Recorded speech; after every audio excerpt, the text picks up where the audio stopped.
But let's go and talk about something a little bit more serious, shall we?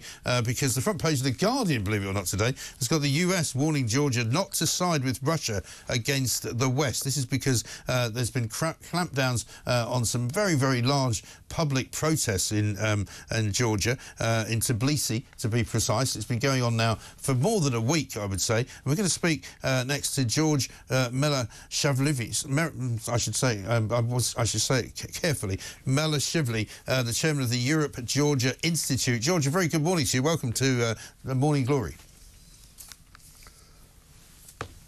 Hello, George. Are you there? I think we've just lost him. We'll get him back. Here's the situation. Basically, the United States have apparently been giving quite a lot of money to Georgia, which is, of course, a former Soviet state. Ever since the sort of breakup of the Soviet Union, Georgia has been a bit of a thorn in the side, of course, of Russia. And the warnings that are coming from the United States government yesterday come from the Assistant Secretary of State, Jim O'Brien. He spoke of his fears that the passing by Georgia's parliament of a foreign agents bill could be yet another turning point in the former Soviet state's troubled history. We'll try and get George back in a moment, as soon as we can. Right now, though, we have got him back. George Melashvili. Very good morning to you. Good morning, Mike. Thank you very much. Pleasure to be here with you. Thank you for a technical issue. Yeah, not a problem. Thank you very much for joining us. You know, things have been pretty, shall we say, exciting in Tbilisi in the last couple of weeks. Tell us what's been going on. Well, there have been lots of protests against the so-called Russian law, as we call it. Right. The law that was directly copy-pasted from the Russian playbook, aiming to strangle the civil society in Georgia. What we have been seeing so far is the government not caring about democracy, not caring about the will of the people, and only thing that they're caring for right now is an attempt to strong-hand this law upon the Georgian public. We're witnessing the huge numbers of police who are hiding their faces, who do not have any insignias, any numbers, so they're not identifiable. And at the same time, we're witnessing lots of people of Tbilisi. The demonstrations that we've seen so far are probably the biggest in modern Georgian history.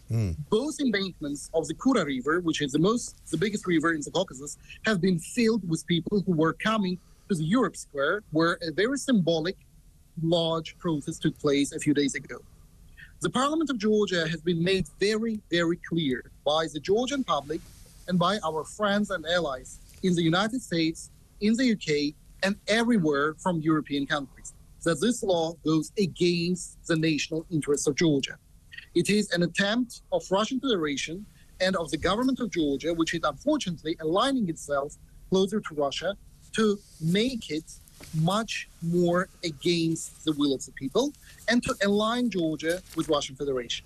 And they're trying to do it with all forces that they have right now. And how dangerous has it been for people who are demonstrating? Because obviously, you know, we've seen these kinds of demonstrations before in former Soviet states, if you like, and sometimes they've become quite nasty and quite difficult for the government to manage as well. I mean, we've seen what's happened in Ukraine. Obviously, that war is ongoing, but it all started many, many years ago, you might say, with the people of Ukraine being unhappy with what was going on inside the government.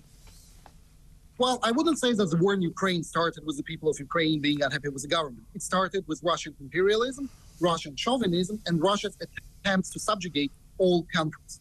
The fact that Russians are not able to comprehend how democracy actually works and that the people are not, you know, being somehow managed by some actors, it is the problem of Russia, not problem of Ukraine, not problem of the Georgian people. Yes, my point was, though, George, is that, you know, the tension that was because of Russia in trying to impose a government on Ukraine was kind of where it started. That was kind of what I meant. True. In this case, I agree with you, because Yanukovych's government was exactly going against the will of the Ukrainian people. And what, unfortunately, we're witnessing now is that Ivanishvili, a Russian oligarch who is the shadowy leader of the Russian Green Party, as we call them right now, he's doing exactly the same. But the people of Georgia, we are very adamant in our resistance. We're gathering for already more than 30 days right now.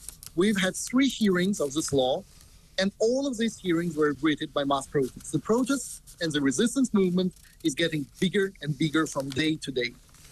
And so, what do you see happening in the next few weeks? I mean, will the protests continue? Because I saw, I think, some footage of the police, as I say, wading in, as you say, covering their faces and clearly, you know, not in the mood to put up with it. So what happens in the coming days? Well, we have a veto, presidential veto, which is coming up. The president of Georgia, Melashvili, she has already openly promised to veto this law. And she is very openly standing with the people of Georgia against the Russian Green government, as we call them now. So what we're expecting is bigger protests. The protest continues. All students in Georgia from all major universities have declared that they will not attend the educational process. They will be protesting in the streets. We're witnessing that big cities, Tbilisi, the capital, Zugdidi, Kutaisi, Batumi, all of the big cities, they're also holding rallies from day to day. And this protest, this resistance is growing up. We've seen an attempt from political parties of Georgia to unite themselves in a European platform, as we call it. So it will be a very wide, nationwide resistance. However, the government is also trying to kind of weigh in. We've seen attempts to subjugate, to arrest people. We've seen mass beatings. We've seen excessive use of force by the police. And also, we've been witnessing lots of people who are trying to beat the protesters and the leaders of the protests at their homes. We've had very unfortunate developments on this side. But if there is anything that the Georgian Green government is forgetting or they don't know about the people of Georgia is that the more they pressure, the more they will try to beat us, the more police they will put into the streets, the more people will come to the streets. And this is a trend that we have been seeing throughout all these days. The more violent the police gets, the more people are getting into the streets. So the first thing will be the presidential veto. It will be probably an issue of the couple of days. And then we have election in October, and the resistance movement before the election will be growing bigger and bigger. Yeah, well, it's certainly going to be fascinating to watch, and we wish you all well, George. Thank you very much indeed. George Melashvili there, chairman of the Europe-Georgia Institute, where things are getting pretty tasty between the police and the demonstrators, but some very brave demonstrators doing what they do in those types of countries. And, of course, the students coming out and saying that they will be going on strike as well. Those are proper students who actually care about their own country.